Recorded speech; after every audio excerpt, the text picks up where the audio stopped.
Let me hear you say ba ba ba da ba ba ba ba ba da ba ba ba ba ba da ba ba ba da ba ba ba ba ba da ba ba ba ba ba da ba ba ba da. Crazy at this thing called love, just what I've been dreaming of.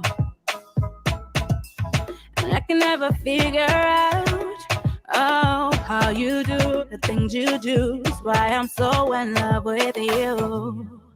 I like the way you make me smile.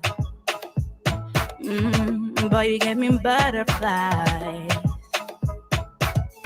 And when I look into your eyes, I'll see the future in me and you. That's why I wrote this song for you. I-L-O-V-E-Y-O-U.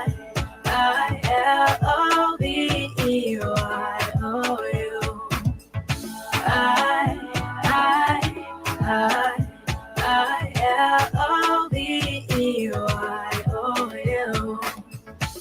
Just want you to know what I think of you. L-O-V-E-Y-O-U. Baby, you've got what it takes to make your girl say L-O-V-E-Y-O-U. If I met you in another life and you asked me to be your wife, with grace and a smile I say, yeah, always now and forever. You be my one and only lover. Cause I like the way you make me smile. Boy, you give me butterflies. And when I look into your eyes, I'll see the future in me and you. That's why I wrote this song for you. I-L-O-V-E-Y-O-U.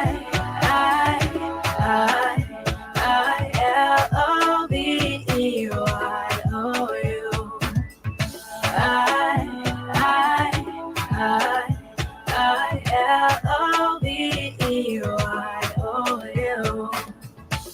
Just want you to know what I think of you. L-O-V-E-Y-O-U. Baby, you've got what it takes to make your girl say L-O-V-E-Y-O-U.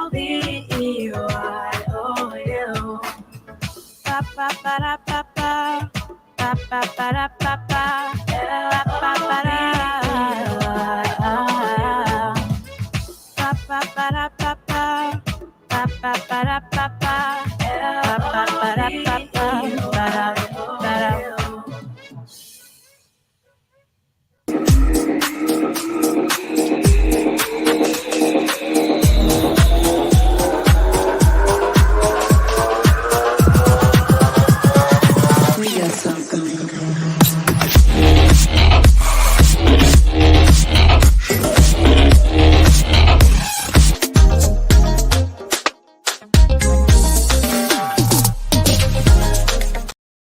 Good morning, ladies and gentlemen, and welcome to Attorney Commander J.R. Glapohkpa Chesson talk show.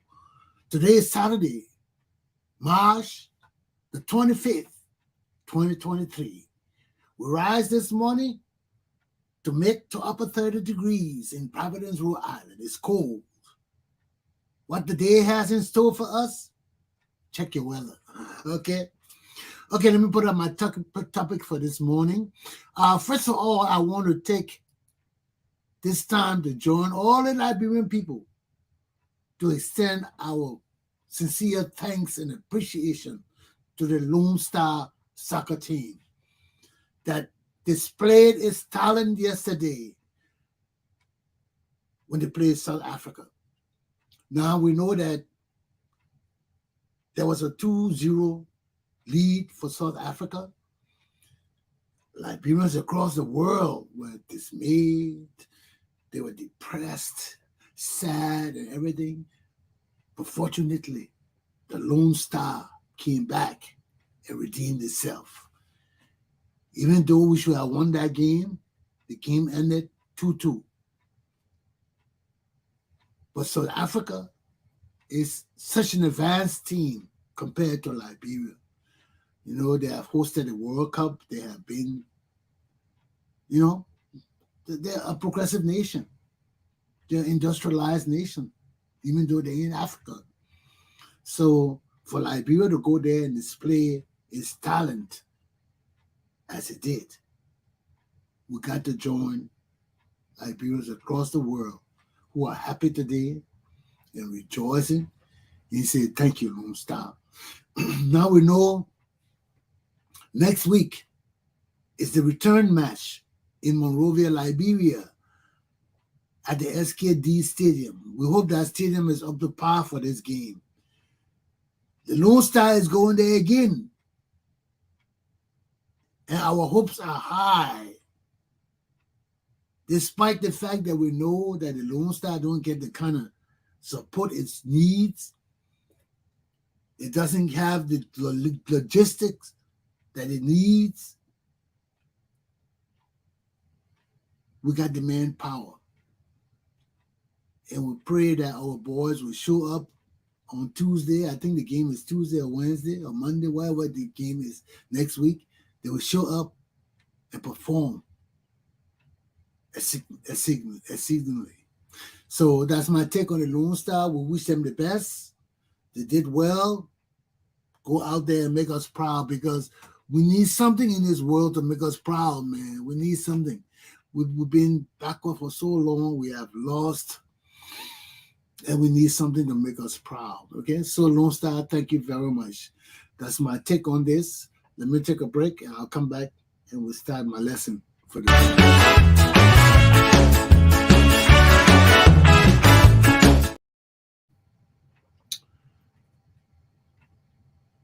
I'm a Liberian, but I'm different from many Liberians. It's not something to be boastful of. I am proud of it, but it's a difficult lifestyle too. Why? I wasn't raised by my mother, nor was I raised by my father. I was born out of wedlock. My mother was young. I was a sickly child, and my mother didn't know how to take care of me. Fortunately for me, I had a distant cousin who loved my mother. She loved my mother. And she came to my mother and said, give me that baby and you go. Let me take care of this baby. And whatever they discussed, my mother left me with this woman because she trusted this woman. This woman wasn't her sister. She didn't leave me with her brother. She didn't leave me with her close relatives. And she traveled abroad for whatever she had to do. And I was in Liberia. Now, this woman, her name was Louise Wordsworth Smith. She didn't have children. But the love she poured on me was a blessing to me. She raised me as though I were her own child. She poured love on me that my mother nor my father ever poured on me. So, despite the fact that I didn't get the love and affection of a family in a household, I was loved by my aunt and her husband, Alexander Lorenzo Smith. And these people raised me like their own. But my aunt raised me differently. My aunt wanted to raise me to be an independent man, to be a leader of the Republic of Liberia, to be a just and a fair man. You can raise a child to be anything you want to be, that child to be, but there's no guarantee in life that that person will turn out the way you want them to turn out. So my aunt raised me that way. She raised me to be an independent, fair, and just man. I did not know my own family. I mean, I knew them. My father sent my food every month. I didn't like. I knew who my father was. My father, every month I went to visit my brothers and sisters and live in the house with my father, despite the fact his wife did not like me and did not want me there at all. But my father, and when in Africa, his wife couldn't say nothing. So when she wasn't around, when she went on business trips and things like that, I came to the house and lived with the children. We grew up together. But my aunt never taught me to be jealous or feel any animosity toward my brothers and sisters. It was never a discussion in my house. And in my father's house, we're no different. Under my father's rule, we're all treated the same. The older brothers and sisters took care of the younger brothers and sisters, and there was no question about it. And if you mess up taking care of your brothers and sisters, my father will stomp you to the ground. And all of us knew it. So we all had a responsibility, whether you were outside child, whether you were married child to my pal, it didn't matter. When you were in my father's house, everybody would have seen. When something went wrong, my father didn't call the younger children. He called the older brother. What happened in the house? Why you did this? And if you didn't give a good answer, he was going to stomp you. If any one of us had a problem and our brothers and sisters did not take care of it, he would stomp you. So I'm saying all of this to say that I grew up in a house, in an environment where I learned about justice, equality, and fairness, despite the fact we were different in different aspects. So I'm saying all of this to say that it was this same approach of my upbringing that I bring to everything. I have been a community leader of Liberian people for over 30 years, here in America as well as in Liberia. I graduated from school in Liberia. I graduated from law school, college, everything in Liberia. I was a leader in my country. Before I left Liberia, I was a legal counsel at the Treasury Ministry of the Republic of Liberia. I wasn't just coming on the scene, man. I was ID card director of the Republic of Liberia. After the coup, everybody had to come see me to get ID card. That was a blessing. So everything in my life has been a blessing. And I've learned about my people. I've led my people in Liberia and in America. I was head of the Liberian community for over 30 years, deputy speaker and speaker. We built a community. We expanded the community. My name was never out there because I was speaker. The president, the officials, they did the job. We helped them. But everybody knew I was a speaker. I was a leader of the community. So I know my people. I know our issues. I know our problems.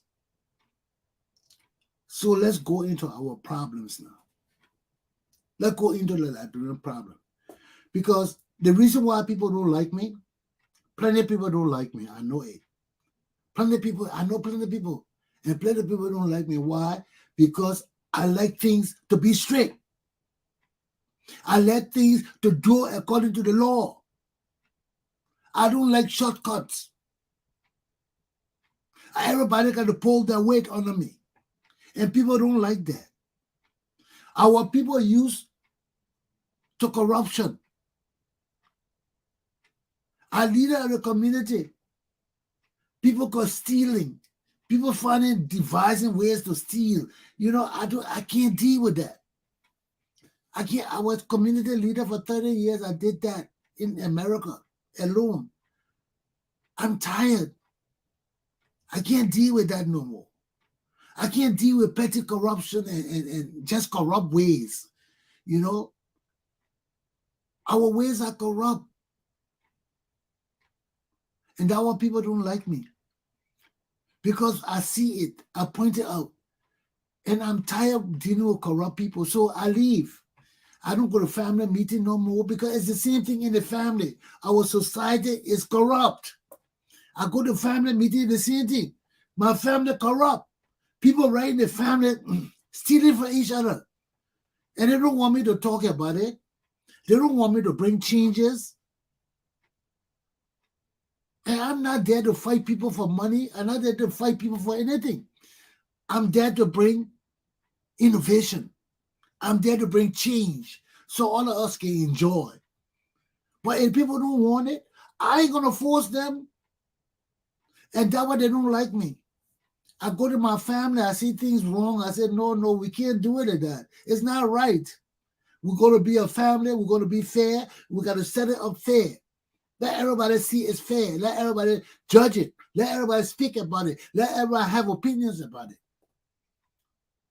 Because it's for all of us. If we can't do that in the family, I can't be in that group.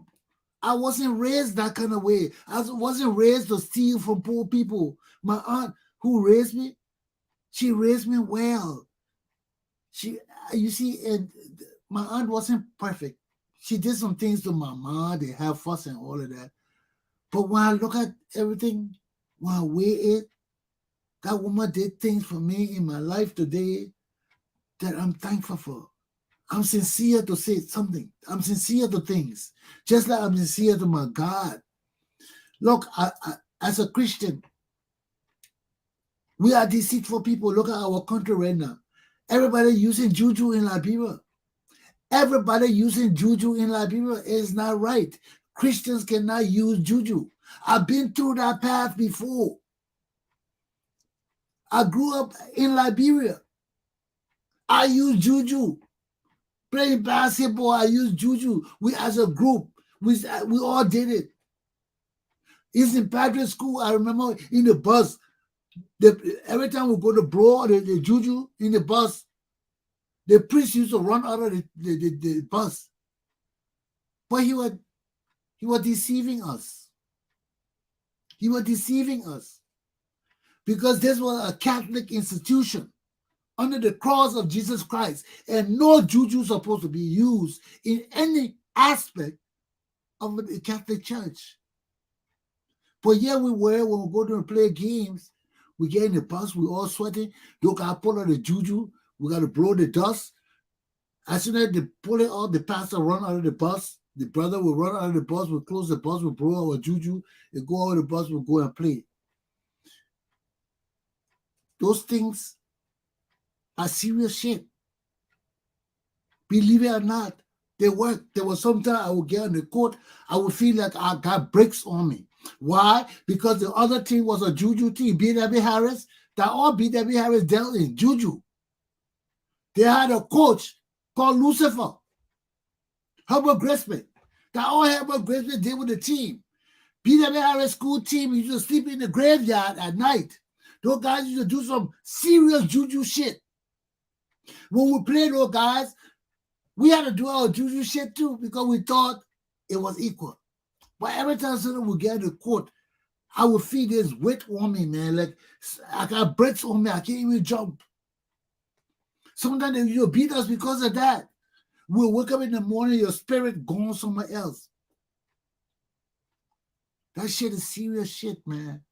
And there were times I used to play with that shit myself because people forced me into it.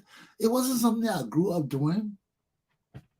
My aunt who raised me, whether she did it or not, she never forced me about it. She sent me to church. I learned about God. I had the Reverend Budu Shannon. Budu Shannon was our pastor when we were growing up. Every Sunday, Budu Shannon was a young pastor. He would come to our house to teach us Bible lesson and get a pocket cheese from my aunt for doing that. That's how Budu Shannon grew up. We knew Buddha Shana from small in our neighborhood. Buddha became bishop of the Episcopal Church. But all of that was deception, man. Because everybody practiced juju. Everybody practiced juju. And it worse today. It's worse. And you see, if we don't get our spiritual shit correct, we'll never get our physical shit correct. That's why we are enslaved today. We are enslaved. It's not right. Up and down. You know what turmoil I've been through spiritually? Finding my God. You know what turmoil? And I can see it. I can see it. Every time things going good, I'm praying and I involve myself in juju, or I follow somebody and they say, oh, come on, let's go try this. And you try it. Things that I really like crumble and fall apart. My spirit change. There is nothing under the sun that is done without spiritualism attached to it. Nothing. So we can't say we're going to Christianity and Christianity got laws and rules that forbid us from doing things. But we don't give a damn about it. We say, oh, that's not African shit, but we just go to the church and pray to Jesus Christ. Then we go into the juju. No, you can't do that. You can't do that. That's a criminality. That's criminality. Why? If you don't like Christianity, why you want to fool yourself and say you're fooling Christian? Who you fooling? I want to know who you're fooling. That's the first thing. Who are you fooling when you say you are Christian and you don't believe in Jesus Christ, nor do you want to follow the laws of the Christian faith? Because the greatest law that Jesus gave us is, I am a jealous God. Have put no other gods before me. That the greatest forbidden law that God has given us. It's in the Bible. It's clear as day. God told all the Israelis people, I am a jealous God. I am your God. I am the Lord your God. I am a jealous God. When you come to me and say, I commit myself to you, you cannot put no other gods before me. I will punish you. And this is what happened to us. And it started from Talbot. It didn't start just now. It didn't start just now. Talbot put us into this shit because he was a pastor. Tubman was a pastor too, but Tubman gave her the pastorhood when he became president of our nation.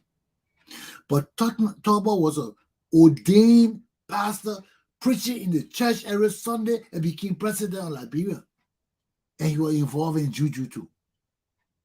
Now here we had a president, won't be president of the nation. He was president of the Baptist World Alliance, and he was head of the Polo Society. It can't work. It cannot work. It cannot work. Jesus said, I am a jealous God. Wherever God said, that's what Jesus said. Jesus is God. Jesus is the Son of God. They are in likeness. So Jesus is not wrong. When I say Jesus, and I mean God is not wrong, because that's where our faith flow. And let me tell you something about this God, the Creator. That's why we differentiate Jesus from the Creator. You know, we do. Because the Creator is not a God of one religion. The Creator is not the God of Christianity. He's not a God of Islam. He's not a God of juju. He's not a God of, he's the God of every damn thing under the sun. He's the Creator. He created everything. Everything flows from his seat. Even the evil. Satan came from the heart of Christianity. Not that Christianity. He came from the heart of the Holy Kingdom, of God, of the Creator. He came from there.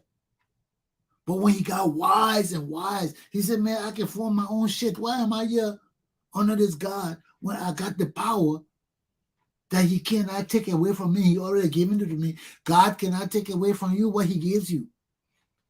But he will punish you in another way. So he said, man, let me go and do my own shit. He tried to raise up army against God to rebel, and God punished him, broke his wind, and threw him to hell on earth. He's powerful, but he's still condemned. He has limitations. Satan can only do so much and no more. So it only depends on our faith and our belief that God gave Satan power over us. Only God can give Satan power over us. Satan has no power over us. But when we behave wrongly, when we disobey God, then God has no power over stopping Satan. Because that's all Satan waiting for us to disobey God. For us to disobey God. And our greatest sense of disobedience is when we think we're deceiving God and don't know that God has already told us, place no other gods before me. I am a jealous God. He tell you, all right, when you put God before me, I'm jealous. He told you I'm jealous. You know what jealousy is? Jealousy hurts. Jealousy hurts deep. I told you I got jealous once in my life. I mean, I got really jealous once of somebody. And I got on my knees and prayed. No, I said, no, I don't want to feel that way about people. No, the person didn't do nothing to me. The person didn't say nothing wrong to me. It's just the person has something that I didn't have. And I had sought after. And it pinched my heart. Why that person got it, I got it. That's jealousy. And it's bad, man. It's bad. I felt like shit so bad in my soul. I had to stop everything. I dropped everything. I said, no. I never felt this way before. I never. It brought tears to my eyes. I fell to my knees and I prayed. And asked God to forgive me. And never let me feel that way about anything that other people have that didn't do nothing to me. Why would I want that kind of thing from other people? It still brings tears to my eyes when I think about that kind of thing, about that jealousy. Jealousy, people say you jealous. You don't know jealousy, man. Jealousy is hateful. That thing hurt me that I was jealous of somebody else. And only one time in my life it happened. I didn't want it to happen no more because I wasn't raised that way to be jealous of other people. No. I was not raised that way. I was raised to praise other people and rejoice with other people for their happiness. Not seek their downfall because I didn't have it. It didn't hurt me. And the more I got matured, the more I grew up and understood Christianity, the more I made mistake and God punished me. God punished me. Certain things I'm supposed to have, I don't have it now. And I know it because of my own ways. And even though I ask God why sometimes, I know why. I know why. I know why. But our human nature, to put things, to blame people. We blame people for everything except ourselves. And that's what we keep telling you. Now I hear other people saying the things they are saying, that we got to overhaul our country. We got to overhaul our country. And let me tell you something, my people, we talk about this country and native thing. The country people make me shame. The country people of Liberia make me shame. They kill our leaders, they kill our power, they kill our mind. They still talking about their native shit. And their leaders are the most disgusting leaders in our nation. The native leaders are the rogues. The country leaders are damn well low down dirty rogues. Look at George Weah. Look at them. They are rogues. They're disgracing our country. And they don't want me to talk about that shit. I don't care about politics. I don't care about who leading our country. Joseph Boyka said bad. As a countryman, he bad. He sits his ass down there and remains silent in the midst of confusion. He doesn't talk. He sat down and wanted to resolve itself. You know, it's bad. Our country people come together and think they're smart. Look at it. I don't blame them about Ellen Johnson Sirleaf. I don't blame them. Ellen says she's tribal, but we know Ellen Congo Boma. So they put Ellen there. She come with all the lies that her mom, tribal, and she saw her cocoa and all this shit to steal from us. They're the most elitist people in our society. Then they say the country. And our native people so deceived by these people. They put this woman up on a pedestal as billions of dollars was siphoned from our government to her family. Her son depleted our oil company resources, and we haven't gotten it back yet. But our native people, that's their choice. You don't hear them say nothing bad about Ellen Johnson Sirleaf. When they choose you, nothing bad. But then they know Ellen did us wrong. Our country people know Ellen Johnson Sirleaf did us wrong. Our country people know Ellen Johnson Sirleaf is a damn rogue. Our country people know, but because of peace sake, they want us bury all of that. When she was there for the first 12 years, for peace sake, yes, we left her alone. Even when she did her reconciliation thing, and she was appointed as one of the criminals and warlords and she had been punished, we knew she wasn't going to relinquish her position to be punished. What kind of leader would set up an organization to punish themselves? We're not a crazy person would do that. So that whole shit was bullshit. That whole truth and reconciliation shit was bullshit because she was the main culprit and we couldn't touch her. So she set it up, they did the shit. But they did find her a part of the trouble in Liberia. And she knows that if any good leadership come to Liberia, we want to find out her involvement in all these things, in the crimes in Liberia. So what she did, she brought a footballer to fool the Liberian people, to fool us, to make him president. Because there was a void in the presidency in Liberia. We fought a tribal war. That war we fought was a tribal war, tribe fighting tribe. Congo people mixed all in between there. If Congo people wasn't mixed in between there, we wouldn't have fuss. But every tribe, our country is amalgamated in some sense.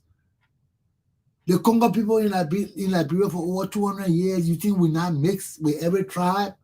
Every tribe got Congo people. Every tribe got Congo people. That's where the fuss coming from. Everybody want to be educated. Everybody want to be leader. We talk about Congo people, and the Congo people right in our damn tribes. Huh? Where you think I come from? You think I alone? I got my own tribal people too. When I talk, I got Bassa, Kran, Grebo, Nima, Kran, Creep. I got my own people too. Every tribe got Congo people, got their own Congo people. So you gotta stop the bullshit. Why you think we fought war and we were the smartest warriors in the world? Even America was scared to come to Liberia. You don't know that? America was damn scared because we're going to make them shame. They couldn't stay our military. They couldn't. Why? Because we got American blood running through our country. But we keep deceiving ourselves. We keep deceiving ourselves on two lines. On the lines of our Christianity and on the lines of our tribal lineages. We keep deceiving ourselves. First of all, let me tell you something, my Liberian people. You do not have to be a Christian if you don't want to be a Christian. You don't have to deceive me and say you're fucking Christian while I know your ways, your behavior, your thinking is not Christian. I know it. Why you cannot try to deceive me? Because as a Christian, I have wisdom. I have discernment. I have understanding. I have all those powers in me. A real Christian has those powers in them because they are divine. Jesus will give them to you. Let me tell you something. Every time I don't pray and call on Jesus Christ, I feel changes in my life. I gotta run back and pray. I gotta run back and start praying. Because that's what has sustained me all these years. How you think I was sustained all these years for war? I'm not using juju. I go to no fucking juju, man. I've been through that and done that. I ain't going back to that. Let me die a Christian. I serve Jesus Christ. I ain't going back to that. I did that. I know it works. I know they got power. I know all of that, but it's not for me. It's not for me. To be controlled by other human beings, no, it's not for me. I speak directly to God because that's the power of the Christian faith. Nobody speaks for me.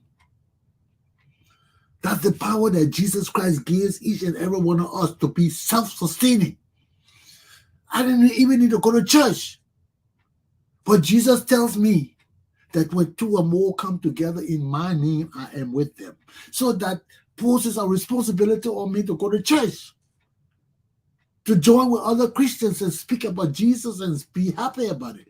Because that's an obligation he gave me. Just like he says, I am a jealous God. Put no other gods before me. And if you don't understand that, you perish. If you don't want to go to church, you don't want to do nothing, stay home. Don't go to juju priest. Don't go to find a future. Don't you think that bothers me too? I grew up with that kind of thing. My aunt who raised me up was a fortune teller. She was one of the biggest fortune tellers in Liberia. And she never told my fortune until I was almost out of high school because she was scared. Because in my fortune, she could see her death. And she didn't want to know when she would die. After she told my fortune, she knew exactly when she was going to die. She told us what we needed to do for her when she died. She set up everything for us. Even on the day she was dying, I told you my aunt, on my birthday, my aunt was a busy woman. She didn't stay home. My aunt was a national leader. She was SMT, UBF, all that thing. And she was a national singer. She was on the national choir. My aunt never stayed home on my birthday. On the 16th of January was the national convention for the Eastern Star. My aunt never stayed home on my birthday. Every year on my birthday, she would leave my cake, my soda, my food, and everything for my birthday, and she gone. She gone to her convention. She was the head of the Eastern Star. I told you, I saw the nakedness of many rich women in Liberia. Why? Because my aunt inducted women into the UBF, the Eastern Star, and all of that. And I was a baby, she would take me there. But I remember I used to see the guys in the panties, and some of them I used to like that from baby. You know, babies like people. No matter how small you are, 1 year old, 2 year old, certain people you like. And there were certain women I liked. They always treated me good. They would all play with me. Oh, Bob Blue, this and that. So when I saw the nakedness, I was like, oh, that all goes on in this business. So I grew up like that. Ask that people who know Bob Blue and Louis Walter Smith. Everywhere that woman went, I was there. I was her heart. So I passed many places, man. Liberian society, that's my society. That's why I'm talking about Liberian people. I understand why I'm talking. I'm not talking there from the air. And that's why I don't bullshit people. People know me. Plenty of Liberian people know me. Plenty may not like me because I'm not joining them.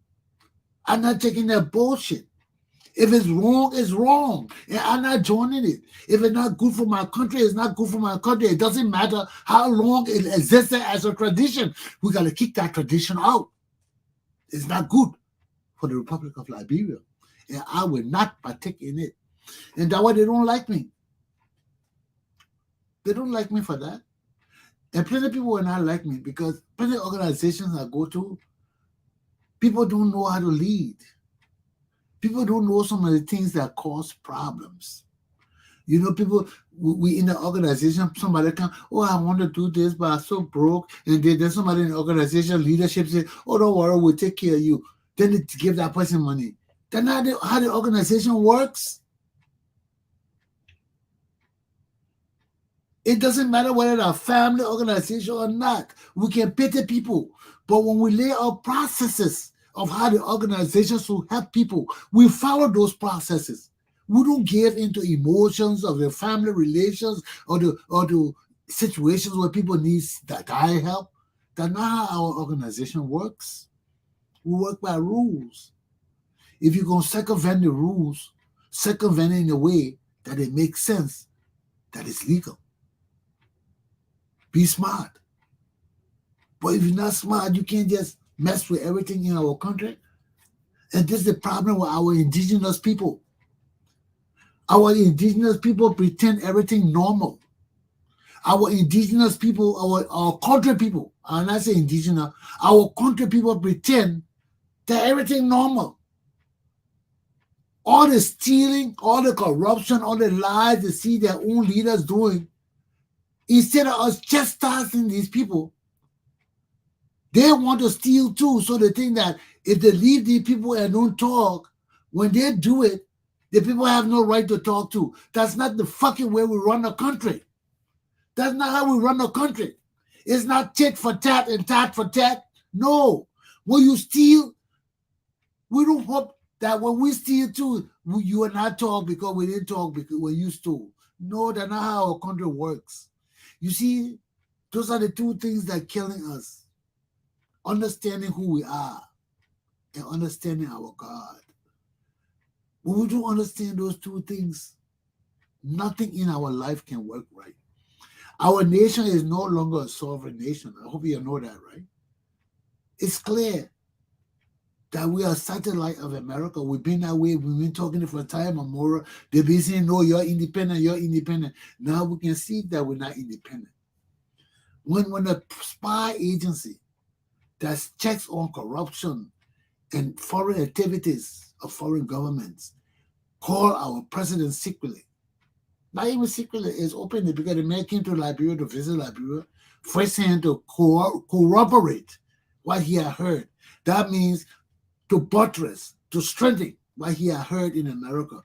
The CIA director himself came to corroborate it, to see if it was truth. He comes to Liberia, he sees it. He goes back, he tells George, we are come, let's talk. Let me show you what we got. It cannot be for the security of Liberia. It cannot be for the security of America. It may have some security implication. But if America invited George Weah, if the CIA invited George Weah just to talk about American security, then they should have invited Joseph Boyka too. Because if they did that without inviting Joseph Boyka, that is an indication that America has sanctioned George Weah to be president of Liberia. Because America supported us in everything. America gave us everything. So why would they call George Weah during an election year by himself to talk about American national security, which is something that is ongoing? National security issue will not stop today, especially if they're talking about the Wagner group and all these groups that are posing threat to West Africa. It's not stopping today or tomorrow. It's going on next year and year after next. So why would they call Weah to a meeting and don't call Boyka if that was national security issue? That's not fucking national security issue. They call him Weah because he's a damn rogue. And he's stealing American wealth that they're pumping into Liberia for the Liberian people, and we're not getting it. And we're not respecting America because we see that America is not helping us. So America want to know from George Weah that what happened to all the money we pumping into that country? Why isn't it being filtered down to the people? Why wouldn't you as Jose and all the guys getting rich and the rest of the country poor? That's what they want to know. Where in the history of Liberia or any African nation, the CIA will invite you to their country? Where? And it will be an open thing. And you tell us everything was successful. What was successful? We had no pictures, we had no details, we had no interview, nothing. Just we as a criminal. Why didn't they invite Joe Walker? If this was a national security issue of the United States of America, it's an ongoing future issue. So in inviting George Weah alone with Walker, that means America has already sanctioned Weah to be president of Liberia for a second term. Because why would you invite a man who will not be president of Liberia to a meeting at the CIA headquarters if it's for the good of the country? Why?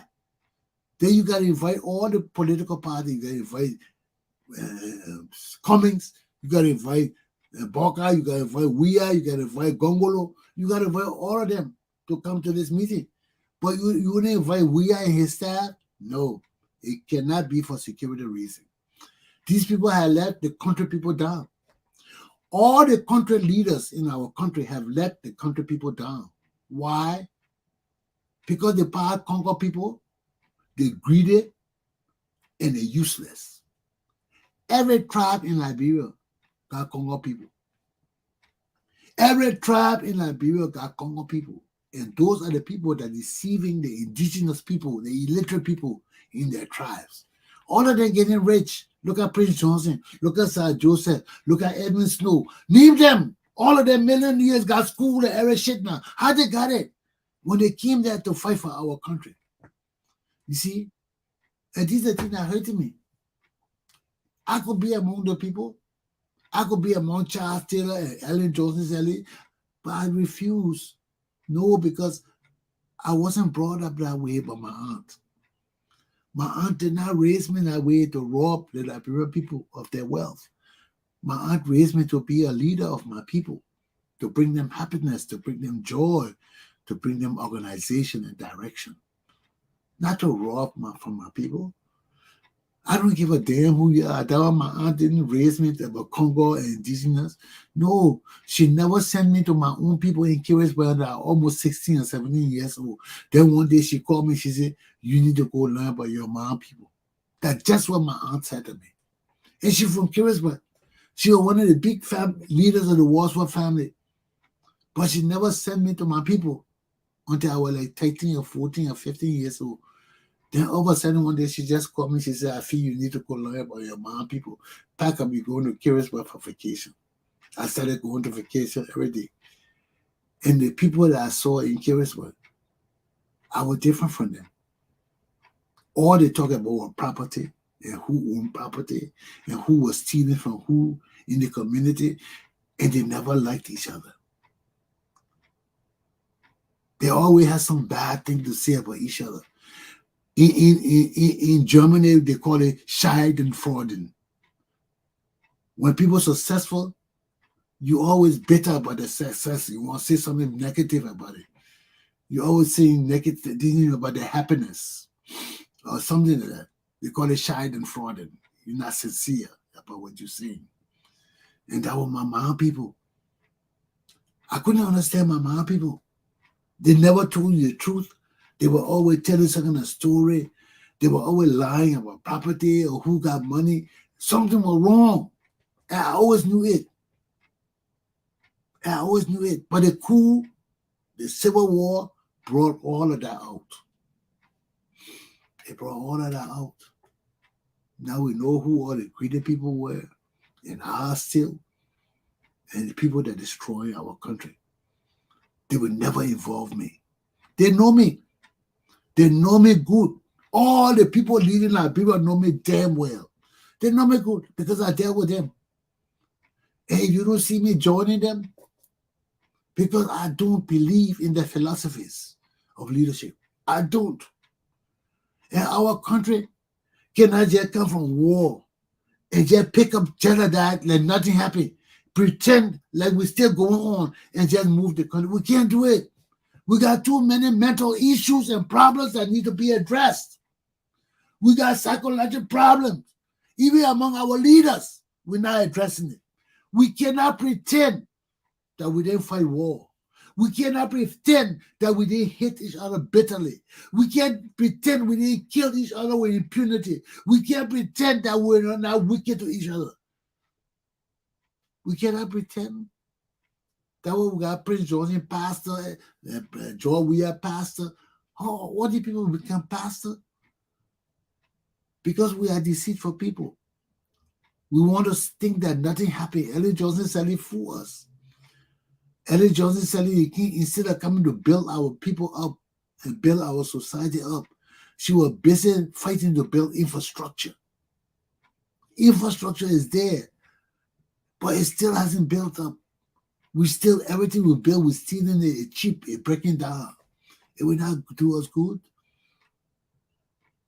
Because when you start to build things, you got to start from the foundation. I was listening to Leo Johnson today. You were talking the same thing. You see, because I've been talking the thing that we need to overhaul it. Now he's talking the same thing, but he's using different words. He's saying that, when everything happened, we can't pretend that everything wasn't destroyed. Our whole country was destroyed. We can't just start in the middle of things and just move on. No. Our people got mental issues, man. We killed each other like dogs. We had no regard for women. We rip each other like dogs. Now we just forget all of that and move on and expect those things to just dissipate. Why you think we got leaders murdering our people with impunity? Why you think our auditors were killed? Why you think 3 boys disappeared? Why you think the violence going on in District 10? Why? It will only escalate because we did not attend to those things we needed to attend to ab initio, at the very first beginning of the return of our society to a civil society. We didn't take care of it. Elijah brought her family and put them over us because she herself saw that the people she brought to Liberia to help her lead our country, they couldn't succeed in doing what they wanted to do. They couldn't because they did not have the philosophy necessary to build our country from scratch. They all came the big shot, wanting $15,000 because they got family in America. They thought they were living in America, in Liberia. That was everything fucked up in Liberia. She had to bring her family because all the people deceived her. They didn't achieve nothing. They left because they couldn't control the Liberian people. When you don't know our people, you can't control them. First of all, you got to be sincere to our people. Our people don't like me because I'm sincere. If I don't like it, I'll tell you I don't like it. I ain't joining you. I will not lie to you until you call me. How many Liberian people know me? You're telling people about me. If I'm not joining you, I'm not joining you. Liberian people cannot do that. And that what separates me from other Liberian people. That why it shows that I'm a correctional officer ab initio in the spirit. No is no. Yes is yes. I will not bullshit you and tell you I'll do something that I cannot do or will not be successful in doing or have no possibility of success in achieving. I will not do it. I will not do it because I want position. If you offer me position, why you think I don't have position now? People offer me position and look at it. If I find out that there is no growth, there's no sense of loyalty and patriotism to the people I'm working with, why would I want to involve myself with those kind of people? I can't. I'm a professional. First of all, foremost, I got time for tribe. I got time for shit. I'm a professional. You put me in a job, I want to see success. I want to see progress. I want to see results, positive results, productive results. I got time for tribe. I got time for family. If family will slow me down, if tribe will slow me down, I'm kicking them out of my business. They will not be a part of me because I'm not there to fail. I'm not there to be mediocre. I'm there to achieve what my mission is. My class is done. My week is done. It's been a pleasure serving you. Have a good day. I'll see you next week, my people. Take heed and govern yourselves accordingly. We only got one God. That's the Creator. He's a God for every religion. And under that God, we all have our separate religious leader. The Buddhists have Confucius and all of that. The Muslims got Muhammad. The Christians got Jesus. The animists got all their other gods. We got our individual gods and our individual leaders to those gods. So understand the creation that we're under. There is but one God, and He is the God for all religions. And under that God, we have our separate religious priests and prophets that guide us to their light as they see it through their gods. So, know your God. If you're enemies, know your God. Don't try to deceive yourself and say you're Christian because our nation say we're a Christian nation. Bullshit. Bullshit. Jesus don't want that kind of people. He wants sincere people. He wants people who understand what it means to be a Christian. And secondly, we got to move away from that country and conquer bullshit. We want professionals in our country. When you are professional, it doesn't matter whether you're country or Congo, all that matter is you can produce. Your mind is focused. Nothing can deter you. Not tribe, not family, not possessions, nothing. You are focused. You are a professional. You know what you want. You know what to do. You know your profession. Nothing can deter you. And when we get to that level, we'll forget about tribe. We'll forget about Congo and country bullshit. And this is where I come from. This is where I want to take my Liberian people away from tribalism, away from petty politics and bullshit, to the area where we are a professional people, whether that military, whether that business, whether that economy, whatever we do, we stand as professional. We'll be sincere to each other. Because when we seek professionalism, we seek the best that we can be. A luta continua. The struggle continues toward professionalism. Have a good day, my people. I'll see you next week. Don't do what I wouldn't want you to do. And if you do, don't even think about me because I don't want to be near you. I got enough shit in my plate.